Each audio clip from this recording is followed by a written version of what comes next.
اللہ کے نبی صلی اللہ علیہ وسلم پر کتنے حالات نہیں آئے. جس شہر میں پیدا ہوئے شہر کے لوگ امین کہے، صادق کہے، اپنی امانتیں ان کے پاس رکھے، آپ کے فیصلے پہ راضی ہوتے.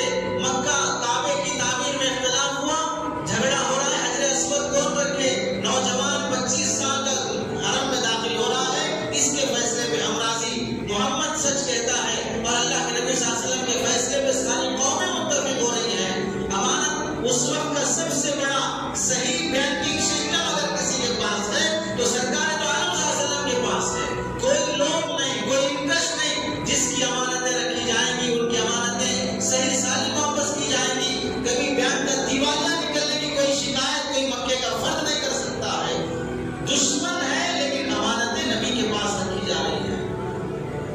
ہجرت کی رات اللہ کے نبی صلی اللہ علیہ وسلم حضرت علی کو اپنے بستر پر سلا کر کیوں رخصت ہوئے، ساتھ کیوں لے کے نہیں گئے؟ علماء نے سوانح میں لکھا ہے، سیرت میں لکھا ہے کہ اللہ کے نبی نے فرمایا لوگوں کی امانتیں ہیں، کل صبح ہونے کے بعد ان کی امانتیں واپس کر کے سہولت سے جو بھی واپس آنا، مدینہ آنا. تو ستایا جا رہا ہے لیکن امانتیں رکھی ہوئی ہیں. تکلیفیں اور حالات آ رہے ہیں لیکن امانتیں نبی کے پاس موجود ہیں. 3 سال شعبہ ابی طالب میں کاٹے. مومنین کو بچوں کے ساتھ، عورتوں کے ساتھ مکے کے اندر ہی جیل میں رکھ دیا گیا. کوئی باؤنڈری نہیں، کوئی حصار نہیں، لیکن جیل میں ہے. کوئی مکے کا آدمی ان سے معاملہ نہیں کرے گا، بزنس نہیں کرے گا، کھانا نہیں دے گا. اتنا تنگ کے درخت کے پتے کھانے پڑے صحابہ کے بقول کہ ہمیں درخت کے پتے کھانے کی وجہ سے ہماری غلاظت بکریوں کی غلاظت کی طرح مینڈیوں کی شکل میں ہوتی تھی. ایسے صبر آزما دور سے گزرنا پڑا. اللہ کے نبی صلی اللہ علیہ وسلم کے چچا کو مسئلہ کیا گیا، آنکھ ناک کاٹے گئے. کتنا درد اور تکلیف اللہ کے نبی کو ہوئی.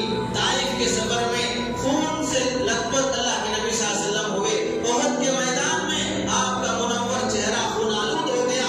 یہ سب ان سب حالات سے اللہ کے نبی گزر کے اپنا شہر مکہ جہاں پر 53 سال 53 ایئرس جہاں پر اللہ کے نبی رہے، زندگی گزارے ہیں، وہ چھوڑ کر رام والوں کی تنگی سے، ان کی بد کلامی، ان کی بدتمیزی سے رات کے اندھیرے میں مکہ سے نکل رہے، مدینہ آ رہے ہیں.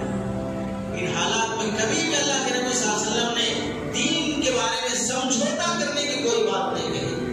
مکے سے گزر رہے گلیوں سے آل یاسر کو مارا جا رہا ہے، بیٹے کو، باپ کو، عورت کو. حضرت سمیہ کے 2 ٹکڑے کیے جا رہے ہیں شرمگاہ میں نیزہ ڈال کر. یہ سب منظر دیکھ رہے ہیں. فرمایا یا اسبروا یا آل یاسر، آل یاسر، یاسر کے خاندان والوں صبر کرو، تمہارا بدلہ جنت ہے. فإن موعدکم الجنہ. یہ نہیں کہہ رہے کہ تھوڑا وہ تو کفر کے کلمات بول دو، تھوڑا سمجھوتا کر لو، آپ سامنے ہے ظلم برداشت کرنا ہے. ثابت قدمی کی بات، جمے رہو، تمہارا بدلہ جنت ہے. فإن موعدکم الجنہ. مدینہ آنے کے بعد یہودی دشمن بن گئے. نبی کے گھر کا پہرا دیا جانے لگا.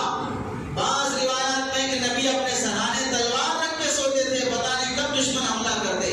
سفر میں ہے، جھاڑ کے نیچے آرام کر رہے ہیں، دشمن آیا، تلوار لے لیا اور اللہ کے نبی سے کہنے لگا میں یمنعک منی، محمد تجھے مجھ سے کون بچائے گا؟